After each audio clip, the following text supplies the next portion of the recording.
Hello everyone, welcome to the episode 1 of Rust series. I am Chiranjeevi and I am working as a product engineer at O/. So in this video we are going to discuss four main topics which are why Rust and when we can use Rust and installing of Rust in our system and writing a basic hello world program. So these are the topics which you are going to see in this video. So let's get into it. So this is the official website for the Rust programming language, rustlang.org. If you scroll down a little bit, you will see a section called why Rust. So if you see, there are three major reasons why we can use Rust. First one is performance. So Rust is fast and memory efficient, and there is no garbage collector. So before going further, let's see what garbage collector is. So in most cases, there is a memory, and you need memory to store some data temporarily in a program. So let's say you want to, in your application, you want to store users data. So you generally store users data in a database.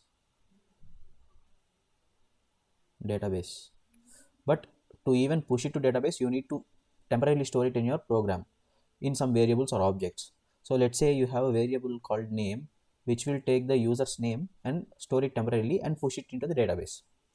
So to store it temporarily, we will store it in obviously memory. This is memory and we will store it temporarily in the memory. So after you pushed it to database. So after we push it, we need to remove it from the memory, otherwise it will keep storing in the memory and it will slow down the program eventually.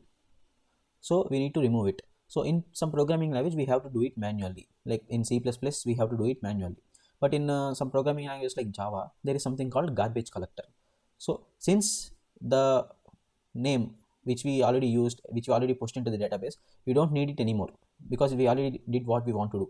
So the garbage collector, what it will do is it will automatically delete from the memory so that it will free up some space in the memory. So what's the problem with garbage collector and how it can affect the performance? Let's see that. So there are two possibilities with garbage collector, which is running too frequent or running less frequent. So these are the two extremes where garbage collector can affect the performance of the program. So when it's running too frequent, garbage collector also, GC also uses CPU. It also uses CPU. So it will, since it's using CPU, it will slow down the actual running process. So that's one issue. Or if it's running less frequent, memory will be full. Which memory is this? This is main memory. So as I said in one of my earlier videos, the memory that we talk when we are talking about programming is usually main memory. So when this main memory is full, the obviously next place where it can store is secondary memory. As we discussed in the previous video, the secondary memory, the data retrieval from secondary memory is slower when compared to main memory. So it will affect the performance in this way also. So the garbage collector should run in an ideal way to avoid these two circumstances. But Rust does not have any garbage collector, so we don't even have any performance related issues with these two extreme conditions. So how does Rust get rid of unused objects from the memory without garbage collector? So this takes us to the second advantage of using Rust, and under that there is something called ownership. This ownership is nothing but a set of rules which will define how we can use memory in a program. So these rules will take care of deleting memory after being used. So we don't need any garbage collector to do that. If we follow the rules that are specified by the ownership, the memory will automatically get deleted. The objects will automatically get deleted when they are not being used. So if we don't follow any of these rules, the compiler will give us errors. So we have to follow it. So there is something called thread safety. If you don't know multi-threading or about threads anything, so just leave it. We will talk about threads in a later video. If you already know them, let's take an example that there are 3 threads and these threads access a shared memory. This is a shared memory. So all three of these threads can access this memory. So what's thread safety mean is that no two threads should access shared memory at a time. So if this condition is being followed, then it is called thread safety programming. So no two threads should access the shared memory at a time. If they can do that, this can lead to many inconsistencies. This is possible in many multi-threading programming languages, but Rust has a feature out of the box which will avoid any of these inconsistencies, which gives us thread safety programming. So the next reason why we can use Rust is the productivity that it gives us. So there are two reasons why we select a programming language for our use case. First reason is performance. How fast a program can run in a programming language, written in a programming language. So in this case, C++, Java, Rust, Go, all these are like very performant programming languages. The second reason why we select a programming language is the fast that we can write program in it. So if we have an idea and we want to convert it to code, how fast can we do it? So in this Python programming shines a lot in this area. That is the reason why many people use Python in some areas where there is a uh, lot of reasons why they need to rerun a code or change a code, refactor the code. So Python shines a lot in that area. So Rust with its built-in productivity tools such as multi-iter support and auto completion, auto formatter helps us in writing code faster. So Rust is a both performant language and productive language. So now that we know why we can use Rust, let's see what we can build using Rust. So we can build command line applications using Rust. So the applications which doesn't need any graphical user interface and that can run on just command line, we can use Rust to build them, and they can be very fast. So we can use Rust in WebAssembly. So what WebAssembly is? So WebAssembly is a new type of code that can run in browsers. So the type of code that can run in browsers initially was only JavaScript, but JavaScript is a little bit slow and it's not as performant as other performing languages. So using WebAssembly, what we can do is we can convert code from C++ or C or Rust into WebAssembly so that it can run on browser itself. So the WebAssembly is something similar to assembly language or machine level code so that it can run very fast. So this WebAssembly can combine together with JavaScript, and the possibilities are unlimited what we can build using this combination. So that is one thing. So next is we can build networking related tools using Rust, and we can also build softwares for embedded devices such as Raspberry Pi, which have very limited resources. So Rust is very useful in that case as well. So now let's see how we can install Rust and how we can run program. So to install Rust, let's click on install here at rustlang.org website. So if we click on install, it will take us to this page where we have two options. So if you are on Windows, you have to select one of these, and if you are on Mac or Linux, you have to run this command in your terminal or command prompt, whatever it is. So in Windows, if you have 32-bit system, use this one, and if you have 64-bit, use this one. I'm using 64-bit, so I'm using this one. Clicking on it, so it will ask you to save this exe file.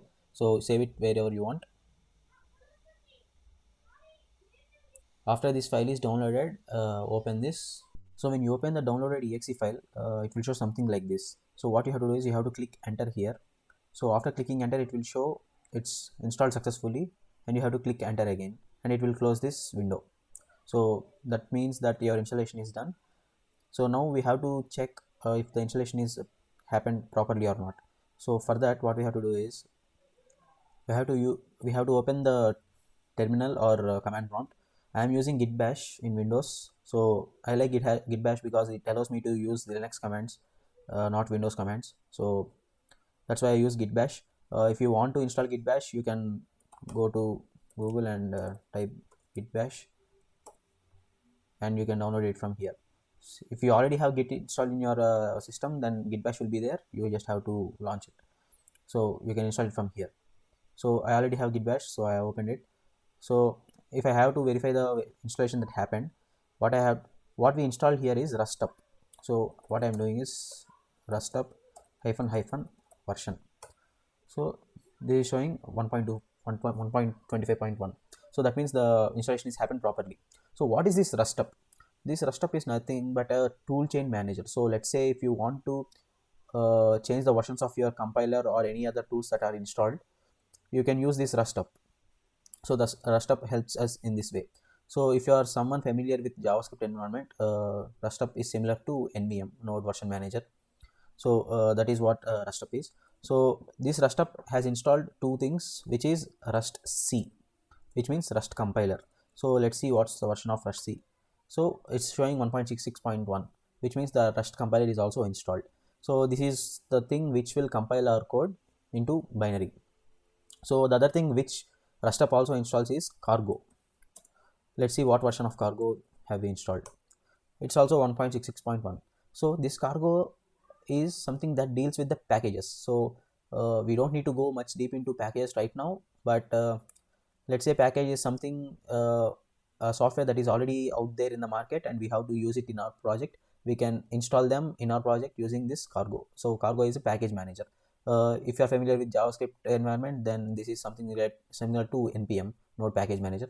So I am someone who is familiar with JavaScript, so I am just trying to relate things like that. So if you are not familiar with it, then it's fine. We will use it in future, so you will get used to it. So these are things that we installed right now. So if you are facing any issue with this installation, do let me know in the comments and I'll try to reply it. I open my Visual Studio Code. You can use any editor of your choice. So if you don't have any editor installed, please install one. So I would recommend Visual Studio Code since we can program pretty much any language using this. So I'm opening a folder on desktop. I'm creating one with the name of a project. So I'm trying to name this project as Hello World. So there is this convention. So convention means a rule that everyone follows to name files in Rust. So if you are naming a file or a folder, if the name has two words, we will attach the two words with an underscore. So if I'm trying to name this as Hello World, I'm writing hello underscore world. So if you are trying to attach two words with an underscore, we call this as camel case. Sorry, we call this as snake case. A camel case will be the second word, first letter will be capital letter. So that is camel case. We use a snake case in Rust. So I have created it and I am selecting this folder. So inside this folder, I am trying to create a file with any name you want. I am using main dot. Every Rust program file should end with an extension .rs, which means Rust. So we created it. So any Rust program, the one thing that is common is the main function. So if you don't know anything about functions, it's okay. We are going to make a video on that. But consider that main function is compulsory in every Rust program. So how we write a main function is fn, short for function, space, name of the function. We said that it is main function, so we call it as main. It's the name of the function. And after the function, we keep parentheses. This is same to any function. And after that, we will open curly braces and close curly braces. So whatever we write inside these curly braces is part of that function. So this is how we write main function. So main function is the entry point of the program. So if you are trying to run a program, whatever there is inside the main function, it will be executed in the order. First line will get executed first and second line, then third line in the specific order. So basically whatever we want to execute in a program, we will write inside this main function. So the motto of this function, this program is to print hello world. So to print in Rust, there is a function called println with the exclamation mark and parenthesis. Inside that, inside double quotes, we are writing hello space world. So this is the main function and we are writing only this line inside the main function, which will print hello world. So if you save this, and now we want to run this. Before running it, this is not an interpreted language, this is a compiled language. So we have to compile the file before running it. So to compile the file, we have to open the terminal. To open the terminal, press Ctrl or tilde symbol or command tilde symbol if you are on Mac. So this will open the terminal. in the terminal, make sure you are in the correct location. So I'm inside the hello world folder, which I have to be there. So inside here, what we have to do is we have to compile the main.rs file. So to compile, we have to use the compiler, which is rust c, as we discussed before. So rust c space whatever the file name is, which is main.rs. So before clicking enter, see here that there is only main.rs file. So after clicking enter, see what's happening here. So I am clicking enter. See this, there are two new additional files that are created after this command. So one is main.pdb. So this main.pdb will have the debugging related logs inside this file, which we don't use much. But what we care about is this main.exe. So this main.exe has the binary form of this particular program that we have written. So whatever we have written is compiled into this main.exe file, which will run and give us output. So to run this, since I am using bash, I can run how we can run in Linux. But if you are not using bash, or you are using command prompt or PowerShell, you have to run a different command. Since I am using bash, I will run a different command. So if you are using command prompt, make sure you are running as /main.exe. This is for Windows command prompt or PowerShell.